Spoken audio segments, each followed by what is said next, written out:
তুমি যদি চলে যাও তাহলে আমার কি হবে? মানে আচ্ছা সত্যি 10 কোটি টাকা পাইছো? আয় হায়, কি কইতেছস? আমি 10 কোটি টাকা দিচ্ছি?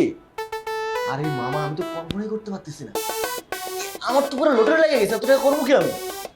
মামা রে মামা, কিসের 10 কোটি টাকা শুনলাম বাইরে থেকে?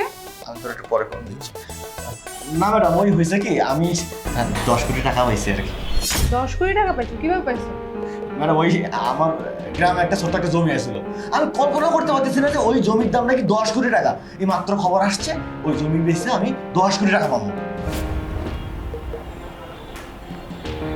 আচ্ছা সত্যি 10 কোটি টাকা পাইছো?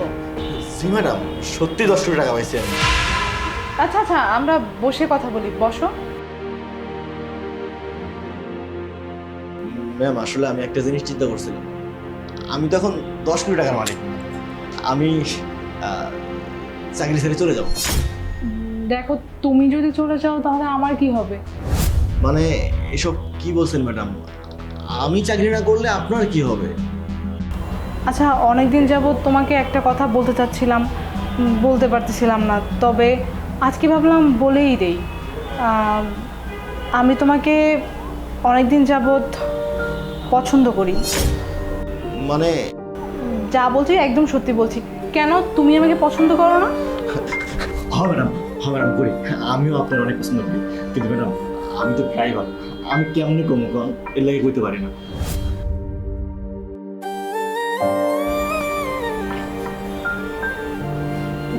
হ্যালো,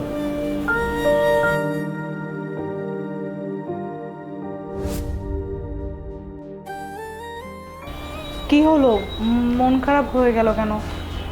কে ফোন করেছিল? টাকার বিষয়ে কিছু বললো নাকি? না ম্যাডাম, আসলে একটা সমস্যা হয়ে গেছে। ওই যে আমার যে 10 কোটি টাকা আসার কথা না, ওই টাকাটা ম্যাডাম হারিয়ে যাবে। কি বলো, তুমি টাকাটা পাওনি? ওই টাকাটা আসলে এখানে একটা ভুল বোঝাবুঝি হয়েছিল ম্যাডাম। ওটা নাকি আমার পাশের বড় জমিটা, ওইটার দাম নাকি 10 কোটি টাকা। তাই তো আমি চিন্তা করি যে আমার এই ছোট জমির দাম কেমন 10 কোটি টাকা হয় ম্যাডাম।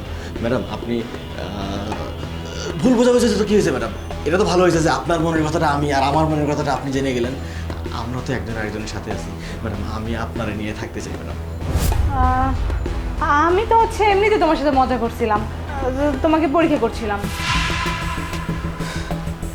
ম্যাডাম, আপনি আমাকে কি পরীক্ষা করছিলেন? আসলে আমি আপনাকে পরীক্ষা করছিলাম। ওই যে একটু আগে যে ফোনটা আসলো না, আপনাকে বললাম যে আমাকে ফোন করে বললো যে 10 কোটি টাকা আমি পাবো না। আসলে ম্যাডাম ব্যাপারটা এরকম না, তারা আমাকে ফোন করে বললো যে আমার আজই যেতে হবে, ওই টাকা আমাকে তারা আজকেই দিয়ে দেবে। ম্যাডাম, আপনার পরীক্ষা নেওয়া শেষ, আপনি লোভে পড়ে আমার কাছ থেকে ভালোবাসার কথা বলে আমার টাকা হাতিয়ে নেওয়ার চিন্তা করেছিলেন। এই সুযোগ তো আমি দেবো না ম্যাডাম, আমি এখন চাই না। ভালো থাকি। 10 কোটি টাকা ম্যাডাম। আসসালামু আলাইকুম।